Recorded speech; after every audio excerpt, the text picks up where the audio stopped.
ఏమో ఎప్పుడు ఎక్కడ ఎలా ఏమి సంభవిస్తుందో అర్థం కాని భయంకరమైన విపత్తు దినాలలో ఉన్నాం.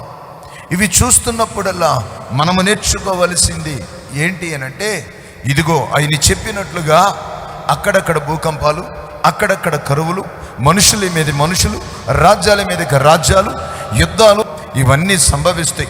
ఇవి దేనికి సూచన అనంటే ఆయన రాకడ దినమునకు సూచన. కాబట్టి మనము చూస్తున్నప్పుడల్లా, వింటున్నప్పుడల్లా గుర్తుంచుకోవాల్సింది, గ్రహించుకోవాల్సింది, జ్ఞాపకముంచుకోవాల్సింది కేవలం ఒకటే: ఆయన రాకడ దినము సమీపిస్తుంది.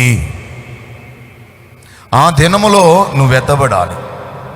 ఆ దినమున నువ్వు ఆయన ఎదుట నిలవాలి. ఆయన పిలిచినప్పుడు ఆ కేక విని ఏంటి, ఆయనతో నీవు కూడా నిలవాలి. ఆ దినము కొరకే మనం కనిపెట్టాలి, ఎదురు చూడాలి.